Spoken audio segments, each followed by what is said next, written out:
इतना घेर लेते हैं लोग तो पता ही चल रहा है कि नहीं।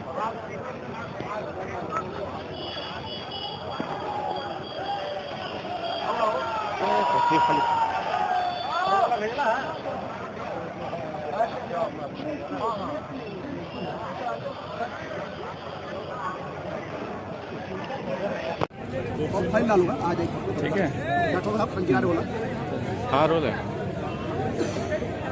लगातार 5 दिन से स्ट्राइक पर है, क्या वजह है? आज यहाँ पे चक्का जाम करने की नौबत आ गई। चक्का जाम करने की नौबत आ गई। 20 तारीख को हमारे एक अधिवक्ता रविंद्र भूषण जी के ऊपर जानलेवा हमला किया गया कचहरी परिसर के अंदर। एक अभियुक्त भाग गया, 2 अभियुक्त पकड़ करके थाना कैंट पर हम लोगों ने दिया था। इसको वहाँ का इंस्पेक्टर संजय सिंह ने अपना मुलजिमों को अंदर भिजवा करके रात में मैनेजमेंट के तहत और उसको छोड़ दिया। उसी दिन से हम लोग उन दोनों की गिरफ्तारी और संजय सिंह के स्थानांतरण को लेकर के लड़ाई लड़ रहे हैं। आज उसी क्रम में आज हम लोग यहाँ अम्बेडकर चौक पर बैठे हुए हैं। अगर कल तक हमारी मांग पूरी नहीं हुई, परसों माननीय मुख्यमंत्री जी मंदिर आएंगे। सारे 12 जन को मैंने आमंत्रित कर करके यहाँ से मंदिर तक हम लोग पैदल मार्च कर करके वहीं अनशन करेंगे। सवाल ये, आप न्याय दिलाने का काम करते हो और आप ही को न्याय नहीं मिल रहा है। आज हम ही पीड़ित हैं, अधिवक्ता पीड़ित है। पुलिस यहाँ की निरंकुश हो गई है गोरखपुर की, और उसकी दवा माननीय मुख्यमंत्री जी द्वारा नहीं की जा रही है। एसएसपी साहब से और डीएम से मिलने और डीआईजी से मिलने के बाद भी अभी तक कोई कार्रवाई नहीं हुई। क्या वजह हो सकती है? उसके पीछे बेसिक वजह क्या है? ये बेसिक वजह है कि वह इंस्पेक्टर बहुत पहुंच वाला है, शासन तक पहुंच है, और उसके प्रभाव के आगे पुलिस कुंद पड़ जा रही है। ये तो मुख्यमंत्री का शहर है और यहाँ तो न्याय, तो इसीलिए हम माननीय मुख्यमंत्री के सामने हम लोग परसों चल करके वही अनशन करेंगे और पैदल मार्च करते हुए आवश्यकता पड़ेगी तो हम लोग वही अपनी गिरफ्तारी देंगे। भानु प्रताप पांडे, अध्यक्ष बार एसोसिएशन। क्या मामला है? आज आप लोग धरने पे यहाँ पे हैं, रास्ता जाम किए हुए हैं। 5 दिनों से हम लोग का धरना चल रहा है। हमारे अधिवक्ता साथी है रविंद्र दुबे जी, उनके ऊपर कचहरी में जानलेवा हमला हुआ, और हमला होने के बाद भी तमाम साथी अधिवक्ता गण यहाँ से कचहरी कैंपस से पकड़कर उन अभियुक्तों को कैंट थाने में सुपुर्द करने का काम किया गया। लेकिन कैंट के एसओ साहब, पता नहीं क्या उनका रीजन है, पता नहीं क्या उनका इंटरेस्ट अपराधियों में आ गया कि उनको रात में ही थाने से छोड़ दिया गया। 307 जैसे गंभीर अपराध में अगर अभियुक्त की गिरफ्तारी हो के बाद भी थाने से ही छोड़ दिया जाएगा। और वही पुलिस प्रशासन जब सिपाही के ऊपर 307 का मुकदमा लिखा गया था, अपने साथी को नहीं बचाया, अपने साथी को जेल भेजने का काम किया।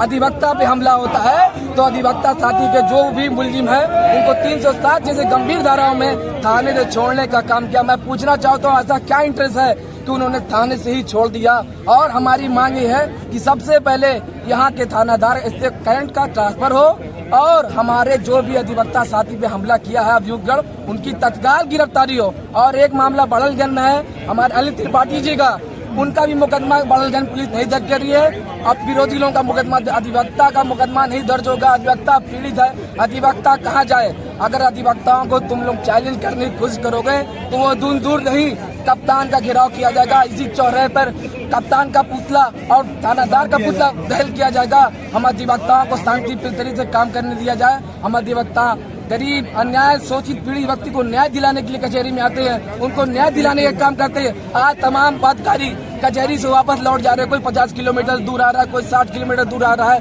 कोई महिला यहाँ रहे, कोई बच्चों को लेकर आ रहा है अपने हिसाब। किसी का भाई जेल में बंद है, किसी का बाप जेल में बंद है, किसी का कोई जेल में बंद है, उसको छूट नहीं रहे हैं। क्यों नहीं छूट रहे? ये भ्रष्ट प्रशासन के वजह से, जो भ्रष्ट प्रशासन अपना हड़िया लवैया अपना लिया है कि हम इस कैंट का ट्रांसफर नहीं करेंगे। अगर ये जिद है तो फिर आर पार की लड़ाई अधिवक्ता भी छेड़ दिया है। अब आर पार की लड़ाई में हम उतर गए हैं। अगर जब तक उनका ट्रांसफर नहीं होता, अधिवक्ता अभियुक्त की गिरफ्तारी नहीं होती तब तक हम लोग पीछे हटने वाले नहीं हैं। अटेम्प्ट टू मर्डर का केस हो चुका था, FIR जी FIR 307 में दर्ज हो गई। जो उसके बाद उन्होंने छोड़ा, उसके बाद थाने में पकड़ गए थे, थाने में पकड़ कर गए थे, बैठे थे और रात में छोड़ा गया। हम लोग विगत दिनों आप लोग SSP के यहाँ मिले थे, कप्तान साहब से भी मिला गया, SP सिटी साहब से मिला। सिर्फ आश्वासन हम लोग को झूठना थमा दिया जा रहा है।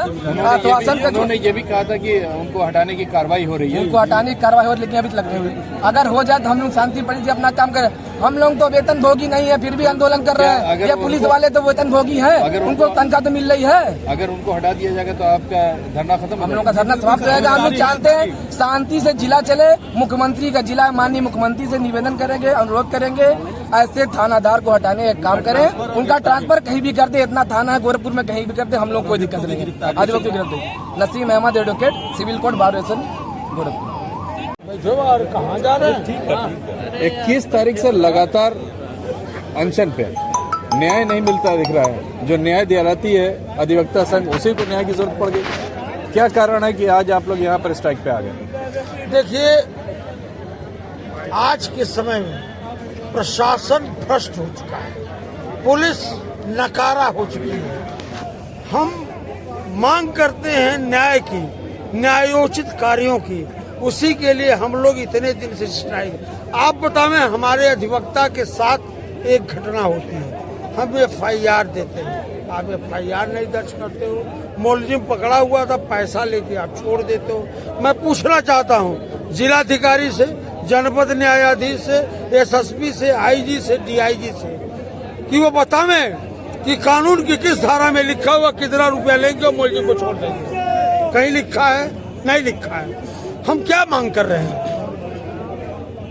आज जोगी की सरकार चल रही है, केंद्र में मोदी की सरकार है, कहते हैं 0 टॉलरेंस पर काम हो रहा है। और आज आपने फील किया होगा, आप स्वयं महसूस करके बताएं कि आज भ्रष्टाचार 10 गुना बढ़ गया है। जो काम पहले की सरकारों में 1000 में होता था, उसकी डिमांड 10,000 होती है। सौदा 7,000 में पट रहा है। आप बतावें कहाँ जाएगा ये देश? प्रजातंत्र का मतलब ये नहीं है कि लूट मचा दो। प्रजातंत्र का मतलब ये नहीं कि पुलिस को खुली छूट दे दो। आपको प्रजातंत्र इसलिए बनाया गया कि आप सबकी बात सुनेंगे, प्रजा की सुनेंगे। यहाँ सरकार प्रजा की होगी, हर 5 साल में इलेक्शन होता है। लेकिन आज ये जिला प्रशासन गोरखपुर तो एकदम नकारा हो चुका है। मैं इस प्रशासन की घोर निंदा करता हूं और यह मांग करता हूं कि अशोक कैंट को तुरंत तत्काल उनको सस्पेंड किया जाए, गोरखपुर मंडल से उनको स्थानांतरित किया जाए। गोरखपुर में ऐसे लोगों की जरूरत नहीं है। यदि ये अपने आप को जोगी का हितैषी बताते हो, मोदी का हितैषी बताते हो, अमित शाह का हितैषी बताते, तो इनके बॉडीगार्ड में इनको लगा दिया जाए। बहुत बड़े हितैषी है, क्या जरूरत है थाना संभालने के लिए? बॉडीगार्ड रहेंगे, अच्छी से सुरक्षा करेगी। ऐसे जो सवाल ये है कि अधिवक्ता जो न्याय दिलाने का काम करता है, वो खुद आज न्याय के लिए भटक रहा है, तो आम जनता का क्या हल होगा? आपसे बताया ना कि आप देखें कि आम जनता की स्थिति क्या हो गई। हम अधिवक्ता गरीबों की, अमीरों की, मध्यम श्रेणी पर सबके मुकदमे को लड़ते हैं। आपने सुना भी नहीं होगा कि किसी अधिवक्ता ने अन्यथा अपनी जरूरत या जो उसकी निर्धारित शुल्क है, कोई अमीर आ गया तो उससे ज्यादा पैसा लिया, सुना नहीं होगा। बाप अभी हस्ताक्षर करने सादा पन्ना पर कहते तो बेटा भग जाता है, वकील के वहाँ सादे पन्ने पर दस्तखत करता है। आपने कभी सुना होगा किसी वकील ने उसका दुरुपयोग किया है? सुना नहीं होगा कि आपने सादे पन्ने का दुरुपयोग किसी वकील ने किया है। और ऐसे लोगों पर जिनके ऊपर पूरा समाज इतना विश्वास करता है, उनके विरुद्ध ये एक पुलिस इंस्पेक्टर, एक DM, एक जज, एक IG, एक DIG, ये सब एकदम, अब क्या कहें इसको, शब्दों में कहेंगे तो विभक्त ही होगा। आखिर मूल वजह क्या है कि क्यों नहीं इस पर एक्शन हो रहा है? मूल वजह केवल एक है, रुपए का लेन देन। अब वकील रुपया तो देगा नहीं, और जो आम पीड़ित व्यक्ति है, जो तो आम अभियुक्त है, उससे ये पैसा धीरे से ले लेंगे। आप बतावें कि कैंट थाने में वो अभियुक्त था, उसे पैसा लेके छोड़ दिया गया। वकील की FIR नहीं दे, इससे बड़ा अनैतिकता कहाँ हो सकती है? कहीं नहीं हो सकती है। ये अनैतिक कृत्यों का एक जीता जागता सबूत है। हमारे वहाँ कलेक्ट्रेट कोर्ट में एक विकास गौड़ है, तहसीलदार न्यायिक है। हमारे वहाँ एक होते थे शशिभूषण जी न्यायिक तहसीलदार, उनके बारे में सुना जाता था। यह भी रुपया लेता 5 लाख 10 लाख बिना पैनामे के नामांकन। आज उसके खिलाफ बहिष्कार है। उसकी मैं तो मांग किया हूँ अभी ADM सिटी से कि आप उसकी 1 महीने की फाइलें जांच कर लीजिए। कल हमको फाइल बताइए, हम जांच करते हैं। बिल्कुल अभी मैं बता रहा हूँ, आप मंगवा के जांच कर लीजिए।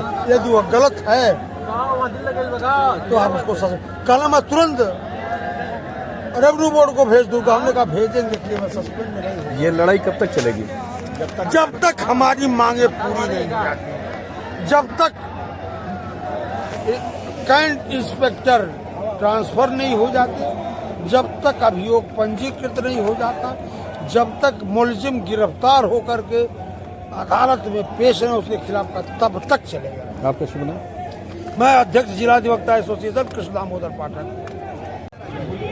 मंत्री जी क्या मामला चल रहा है? देखिए, मामला ये था कि एक रविंद्र भूषण दर दुबे एडवोकेट हैं, उनके साथ दुर्घटना हुई थी, उनके ऊपर हमला किया गया था जिसकी FIR दर्ज थी। उसमें हमलावरों की गिरफ्तारी के लिए हम लोगों ने मांग किया था। उस पर कई बार आश्वासन मिला, गिरफ्तारी नहीं हुई और गिरफ्तारी न होने के कारण हमको फिर अपने कैंपस से बाहर आके यहाँ शांतिपूर्ण धरने के लिए आए हुए हैं और वो हम अपनी मांग रख 8 दिनों से मामला चल रहा, आज 8वां दिन है। अभी तक केवल यही सुनने में रहा था कि आज हो जाएगा, आज हो जाएगा। हाँ, बिल्कुल। लेकिन कप्तान नहीं कर रहा है, तो क्या मुख्यमंत्री के ऊपर भी आप लोग बात पहुंची? आप लोगों के माध्यम से ये आवाज वहां तक जा रही है और हम यही कहने के लिए आए हैं कि यदि हमारी बात नहीं सुनी गई तो पुनः हमको इस पर कोई स्पष्ट रणनीति, कठोर रणनीति बनानी पड़ेगी और वो हम अपने सदन में फिर इसकी वार्ता करके इसका उचित निर्णय लेंगे। जो आज निर्णय कप्तान से या किसी उच्च अधिकारी से बात हुई? आज किसी से बात नहीं हुई है। आज हम लोग आए हैं यहाँ अपना धरना देने के लिए। जब इतना बड़ा धरना चल रहा है, स्कूल का छुट्टी होने वाला है, जी, जी। क्या उस पर भी तो कुछ असर पड़ेगा? बिल्कुल, आम पब्लिक को हमारे इस कार्यक्रम से कोई प्रॉब्लम नहीं। हमने स्पष्ट निर्देश दे रखा है कि आम पब्लिक को, स्कूली बच्चों को, एम्बुलेंस को, किसी भी इस तरह के आदमी को, आम नागरिक को कोई असुविधा न हो। नाम गिरजेश